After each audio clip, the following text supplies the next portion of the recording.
hidayah, dapat kita melaksanakan segala perintahnya dan meninggalkan segala. Pada 2 minggu yang lepas kita sedang membicarakan tafsir bagi perkataan istawa.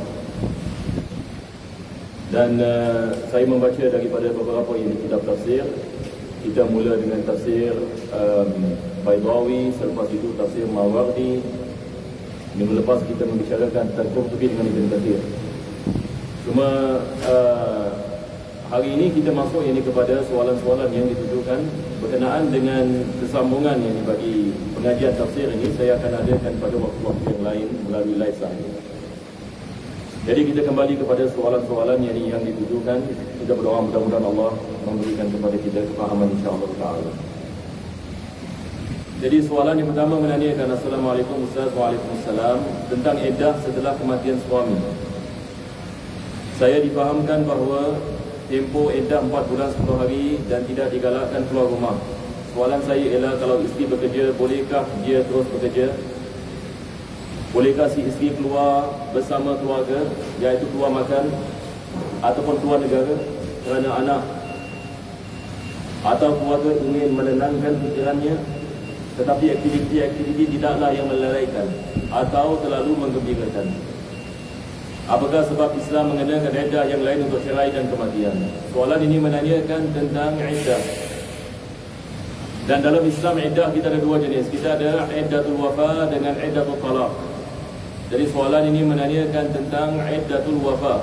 Iddatul wafa maksudnya seorang suami meninggal dunia, meninggalkan isteri, maka diwajibkan isteri berada dalam keadaan iddah selama 4 bulan 10 hari.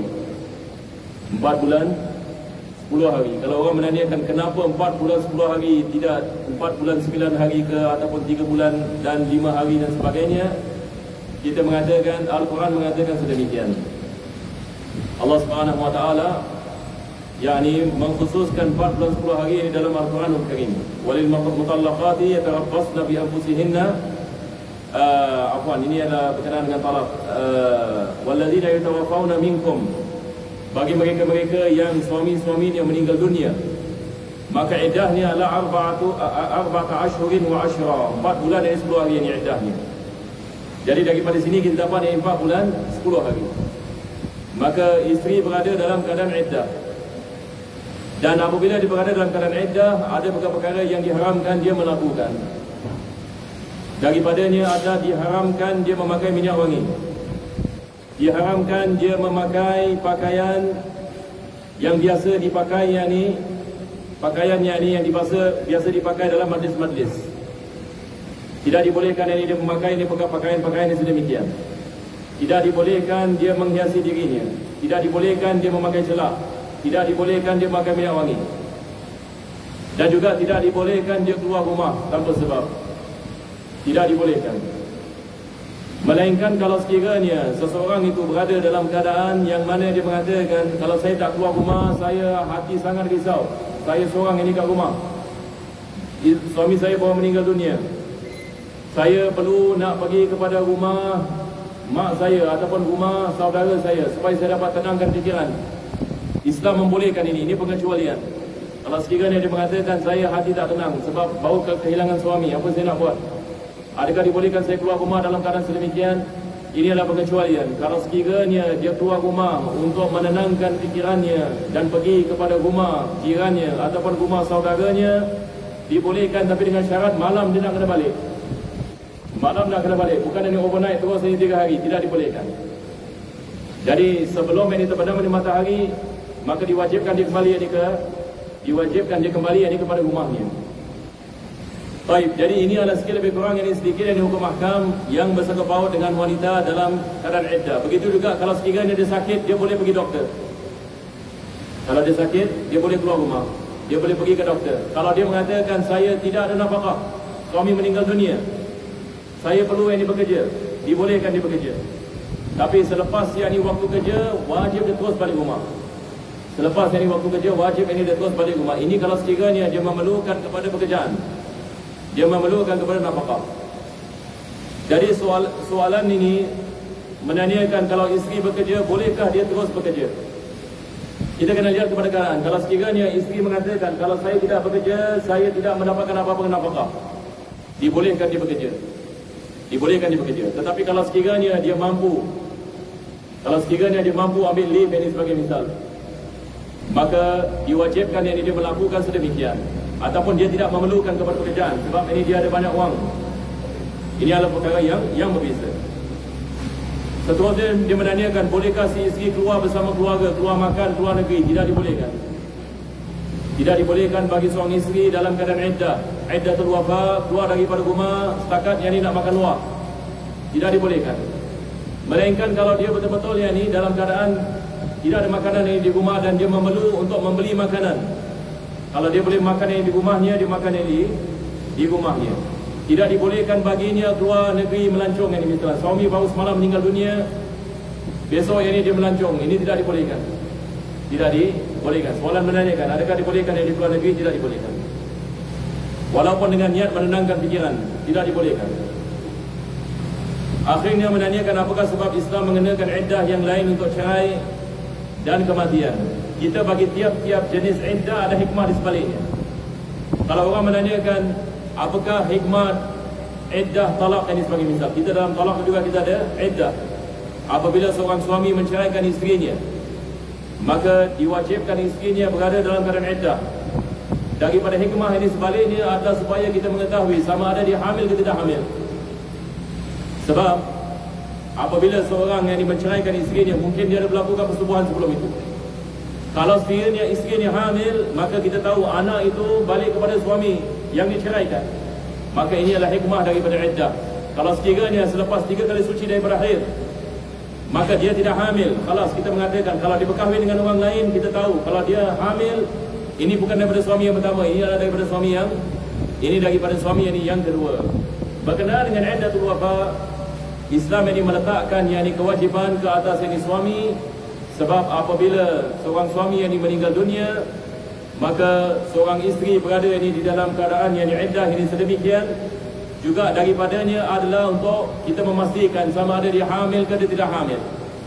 Dan begitu juga Islam ini meletakkan ini masa yang agak panjang sedikit sebagai yang tanda yang kesedihan yang bagi kematian bagi suami. Tetapi akhirnya kita mengatakan ini semua adalah perkara ta'abudi. Yani kenapa Allah Subhanahu Wa Taala mewajibkan 4 bulan 10 hari dan bagi iddatul talaq 3 kali suci daripada haid. Ini kita mengatakan balik ini kepada kehendak Allah Subhanahu Wa Taala. Ia adalah ujian yang dibagi kita pada akhirnya. Sama ada kita beriman atau tidak beriman, sama ada kita melaksanakannya ataupun kita tidak melaksanakannya. Barang siapa yang melaksanakan perintah Allah dengan penuh keimanan, maka dia akan diberikan ganjaran di dunia dan ganjaran yang di akhirat. Jadi ini adalah soalan yang pertama. Soalan yang kedua menanyakan, Assalamualaikum Ustaz. Waalaikumsalam. Boleh saya tahu berapakah nafkah untuk si isteri? Adakah ia sekadar makan minum, 2 pakaian dalam setahun dan rumah sahaja? Dan adakah wang bulanan itu nafkah ataupun hadiah? Jika wang bulanan adalah nafkah, berapa kadarnya yang wajib diberikan kepada isteri? Dan adakah makeup collagen itu termasuk nafkah? Dan adakah bil elektrik dan air wajib bayar oleh suami? Terima kasih dan jazakumullah khair. Soalan menanyakan tentang kadar nafkah. Sekarang Islam mewajibkan nafkah atas suami memberikan kepada isteri. Apakah yang dimaksudkan dengan nafkah? Jadi kalau kita balik kepada kitab ulama kita, sebagai misal kitab ini Minhaj Imam Nawawi, dalam mazhab al-Imam Syafi'i dengan terperinci membahaskan masalah ini. Jadi kita perlu yang mengetahui perkara ini. Perlu kita mengetahui. Pertama sekali, apa yang diwajibkan bagi suami kepada isterinya daripada nafkah adalah makanan dan minuman. Makanan dan minuman. Ya, ini sekarang kita menanyakan soalan, suami ada memberikan atau tidak memberikan makanan dan minuman? Tak semestinya suami memberikan wang. Ada suami dia mengatakan saya pergi pasar. Betul ke tidak? Kalau di Yaman biasanya yang pergi pasar semua siapa? Suami. Isteri duduk di rumah saja. Tapi kita berbeza ya di sini. Kalau yang suami misalnya dia yang membeli makanan dan dia memberikan makanan yang kepada isteri, ini kita mengatakan sudah mencukupi. Balik yang kepada adat dan keadaan suami. Kalau sekiranya suami seorang yang kaya, dia memberikan jenis ini makanan pokok dan juga lauk pauk yang sesuai dengan keadaannya. Kita dalam mazhab Imam Syafi'i, nafkah ini balik kepada sama ada suami itu kaya ataupun tidak kaya, sama ada dia kaya ataupun pertengahan ataupun miskin. Jadi kalau sekiranya suami orang yang kaya, wajib dia memberikan makanan yang sesuai dengan keadaannya. Jadi dia tidak boleh memberikan isterinya nasi dengan sambal saja, tak boleh. Sebab dia kaya, dia mampu. Dia yang dekat bank yang ni ada berjuta-juta dolar, maka dia nak kena memberikan kepada isterinya makanan ikut yang ni kepada tahapnya. Jadi biasanya kita mengatakan di Singapura orang kaya makan apa. Jadi itu cerita ni. Kalau sekiranya suami sederhana, kebanyakan orang sederhana ya. Orang di Singapura sederhana makan bagaimana sekarang yang di Singapura. Yang ni biasanya kita mengatakan nasi yang ni dan kuah dan sayur-sayuran sebagai misal. Minimum. Jadi suami memastikan tiap-tiap hari ada makanan bagi isteri. Ini sudah mencukupi. Ini adalah bab makanan. Bab makanan. Begitu juga dengan kalau sekiranya suami miskin. Sekarang di Singapura kalau orang miskin makan apa? Mungkin dari dia lauknya tak seperti ini orang kaya sebagai misal, tak seperti orang yang sederhana, tapi biasa-biasa saja. Jadi wajib ini dia memberikan. Jadi yang pertama adalah makanan dan minuman. Yang kedua adalah pakaian. Wajib ini bagi suami memberikan pakaian ini kepada isteri. Dan pakaian ini kita ada pakaian di rumah dan pakaian di luar rumah. Jadi dia mesti memberikan kepada isteri dia pakaian yang dipakai dalam rumah dan juga pakaian untuk dia keluar daripada rumah. Kalau di negeri yang mana ada season, ada winter, summer, dia mesti sediakan pakaian winter dan pakaian summer. Tapi di Singapura ini kita tidak ada winter, kita tidak ada summer. Jadi dia balik ini kepada keadaan kita. Biasa ni wanita pakai apa yang di Singapura. Jadi dia memberikan pakaian yang ini kepada isterinya. Dan begitu juga diwajibkan yang ini bagi suami untuk menyediakan rumah. Menyediakan rumah. Jadi kita di Singapura ini, apabila seorang itu berkahwin, biasanya mereka akan apply rumah. Itu sudah mencukupi. Jadi sama ada dia dapat dari rumah ini BTO sebagai misal, ataupun dari rumah ini yang lain, ataupun resale dan sebagainya. Kalau sekiranya rumah itu ada walaupun dengan dua nama, tidak ada masalah. Ini kita mengatakan suami telah menjalankan tanggungjawabnya, menyediakan rumah. Maka tiap-tiap bulan yang suami ini bayar ini duit dari perumahan. Jadi kalau sekiranya suami menyediakan makanan dan minuman, menyediakan pakaian, menyediakan perumahan, dan juga suami yang menanggung ini isterinya dalam segi bil air dan sebagainya, seperti mana soalan menanyakan, maka ini kita mengatakan suami telah menunaikan tanggungjawabnya sebagai suami yang memberikan nafkah. Jadi selagi mana suami memberikan makanan kepada isteri, pakaian kepada isteri, perumahan dan juga perkara-perkara yang diperlukan dalam perumahan, ini sudah mencukupi. Walaupun suami tidak memberikan wang, sebab kadang-kadang ada orang ini dia salah faham. Dia menyangkakan nafkah mesti ada wang. Dia tak semestinya. Ada suami dia tidak memberikan isteri dia 1 sen pun tak ada. Ada suami tidak memberikan kepada isteri dia walaupun 1 sen. Ada. Tetapi dia memberikan nafkah. Apa maksudnya? Yakni dia menyediakan makanan dan minuman, menyediakan pakaian, segala-galanya yang suami tanggung. Kalau kita mengatakan, adakah suami telah menunaikan nafkahnya? Suami telah menunaikan nafkahnya. Sebab soalan ini menanyakan, adakah diwajibkan suami memberikan wang? Tidak. Jadi harus kita faham ini masalah dengan baik ya jemaah. Apa yang wajib adalah suami menanggung ini isterinya. Seperti mana kita membicarakan perkara-perkara yang sebelum ini. Adakah makeup collagen itu termasuk nafkah? Ya, ia termasuk nafkah. Ini semua termasuk pakaian. Pakaian maksudnya dalam segi pakaian dan juga dalam segi benda-benda yang dipakai oleh wanita kebiasaan. Seperti minyak wangi, sabun ini dan sebagainya. Ini semua ini termasuk kepada nafkah ini pakaian. Jadi kita lihat ini dalam Islam, tanggungjawab suami ini agak berat sedikit. Sebab ini semua adalah nafkah yang diwajibkan dari ke atas, nafkah yang diwajibkan atas suami. Tetapi ini bagi isteri, apa yang diwajibkan ke atas isteri mentaati suaminya. Itu pun yang kita lihat, ini masalah hari ini isteri susah nak melakukan perkara tersebut. Tetapi hari ini kita lihat yang ini banyak yang isteri tidak bersyukur. Kenapa? sebab ini suami yang ini kesian daripada pagi yang ini ke petang bekerja dan mencari nafkah. Lebih-lebih lagi sekarang dengan masalah inflation sekarang di Singapura, susah nak cari kerja. Kadang-kadang suami yang ini kena retrench, ataupun yang ini pekerjaan yang ini susah didapati, gaji yang ini tidak besar, barangannya makin naik dan sebagainya. Tetapi yang ini ada isteri yang ini misalan dia tidak mentaati yang ini suaminya. Ini kita mengatakan nusyuz. Suami telah menjalankan tanggungjawabnya memberikan nafkah, maka diwajibkan atas isteri mentaati yang ini suaminya dalam perkara-perkara yang diperintahkan oleh Allah Subhanahu Wa Taala. Maka diwajibkan, ini adalah daripada kewajiban yang ini seorang yang ini isteri. Tidak dibolehkan bagi seorang isteri keluar rumahnya tanpa izin daripada suaminya. Hari ini kita mengatakan perkara ini, wanita-wanita mengatakan apa ini? Ini adalah seperti seolah-olah penindasannya. Kita mengatakan yang tidak, ini adalah kewajiban dalam Islam. Ini sebab adalah daripada beberapa perkara yang menjaga masalah di keluarga. Islam mementingkan kekeluargaan. Tetapi disebabkan aluran ini feminis di dunia ini hari ini, ramai ini wanita-wanita kita rosak dengan fahaman yang barat ini seperti ini, yang mengatakan tidak diwajibkan bagi isteri mentaati suami. Ini adalah perkara yang diharamkan, tidak dibolehkan. Bercanggah ini dengan Quran, bercanggah dengan sunnah Nabi SAW. Jadi sekarang kita lihat suami yang si miskin memberikan nafkah, segala-galanya suami memberikan, tapi isteri tak peduli dengan suami. Isteri boleh keluar yang sesuka hatinya, isteri tidak mentaati ini kepada suaminya dan sebagainya. Jadi hari ini jemaah dirahmati Allah, kita harus faham ini perspektif ini. Sebab ia adalah perkara yang penting. Sebab hari ini penting ini untuk kita menghidupkan keluarga yang sakinah, keluarga yang digedai oleh Allah. Keluarga yang digedai oleh Allah adalah keluarga yang melaksanakan perintah Allah. Ini adalah keluarga yang digedai oleh Allah, bukan yang terkesan dengan fahaman-fahaman yang bercanggah dengan Islam. Selepas itu kita nak menuntut hak, sedangkan yang kita yang masalah, kita yang membawa kepada masalah. Jadi apabila suami melaksanakan sedemikian, kita mengatakan suami telah melaksanakan tanggungjawabnya ini sebagai suami. Dan adakah suami ada hak untuk menyuruh isteri dia berhenti daripada kerjanya? Sekarang ini ada isteri yang misalnya dia mengatakan, saya tak perlukan ini semua, saya boleh bekerja sendiri, saya boleh berdikari ini sendiri.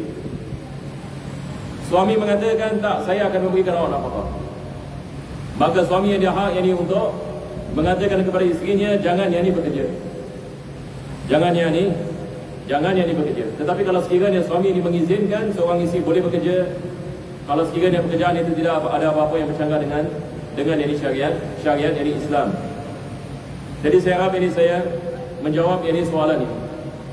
Mudah-mudahan Allah memberikan kepada kita taufik. Kita ada lagi satu soalan pun sama juga sekitar kurang seperti ini, tapi dalam bahasa English. Hari ini nampaknya saya macam berat sikit nak terjemahkan hari ini. Jadi nak terjemahkan bahasa English pun nak tengok mood juga. Jadi hari ini tak payahlah ya. Soalan yang terakhir menanyakan, Assalamualaikum Ustaz. Waalaikumsalam. Saya nak tanya, mana betul saya mohon kepada Allah kesihatan ataupun aku mohon kepada Allah kesihatan? La ilaha illallah. Dia mengatakan saya keliru. Saya pun tak faham soalan. Sekali lagi ya, soalan menanyakan, saya nak tanya mana yang betul, aku mohon kepada Allah kesihatan ataupun aku mohon kepada Allah kesihatan? Dia katakan saya keliru, mana nak pakai? Harap Ustaz boleh jelaskan. Wallahu a'lam. Saya menanyakan, jawab ini soalan seperti ini, kita mengatakan wallahu a'lam bissawab. Assalamualaikum Ustaz. Waalaikumsalam. Dalam Al-Quran ada beberapa kali disebut pasal neraka yang mana bahan bakarnya terdiri daripada manusia dan batu-batu. Soalan saya, kenapa tidak disebut syaitan? Apakah syaitan tidak disiksa di neraka? Syaitan disiksa dalam neraka. Ini kita ada ayat-ayat dalam Al-Quran menerangkan kepada kita. Minal jinnati wan nas, Allah mengatakan daripada kalangan yang jin dan manusia, mereka yang disiksa oleh Allah Subhanahu Wa Taala dalam neraka. Jadi iblis laknatullahi alaih, apabila dia bersumpah untuk menyesatkan Bani Adam, Allah Subhanahu Wa Taala mengatakan barang siapa yang mengikutimu akan dimasukkan bersamamu dalam ini neraka Jahannam. Jadi api neraka Allah Subhanahu Wa Taala jangan kita bayangkan pula api seperti api dunia. Neraka yang Allah Subhanahu Wa Taala adalah sesuatu yang tidak dapat dibayangkan oleh fikiran manusia. Walaupun ada orang yang mengatakan, tapi Iblis juga daripada jin dan jin daripada api. Kita mengatakan api neraka ini dia berbeza daripada api yang kita bayangkan. Dia adalah jenis api yang lain. Kalau sedikit daripada api neraka itu masuk dalam alam kita, segala-galanya akan musnah. Itu kehebatannya. Dan kita tidak dapat bayangkan akan kepanasannya. Dan Allah mengatakan bahan bakarnya adalah manusia dan jin. Apa maksudnya? Maksudnya manusia dan jin dibakar dalam neraka. Seperti mana Allah mengatakan fa in lam taf'alu wa lan taf'alu fattaqun nar allati waquduha an-nas wal hijarah uiddat lil kafirin. Yani bahan bakarnya adalah daripada manusia dan batu. Yani manusia dan batu menjadi bahan yang dibakar dalam neraka. Manusia apabila dibakar dihidupkan lagi, dibakar lagi, dihidupkan lagi, dibakar lagi, dihidupkan lagi, dibakar lagi sampai bila-bila. Ini kalau seorang itu mati dalam keadaan yang kekufuran. Begitu juga dengan jin. Mereka juga ini dibakar di dalam ini neraka jahanam. Wallahu a'lam bishawab. Alhamdulillahirabbil alamin. Allahumma shalli wa sallim ala sayyidina Muhammad wa ala ali sayyidina Muhammad. Rabbana atina fid dunya hasanah wa fil akhirati hasanah wa qina adzabannar. Sallallahu ala sayyidina Muhammadin wa ala alihi wasallam. Walhamdulillahirabbil alamin. Taqabbalallahu minkum.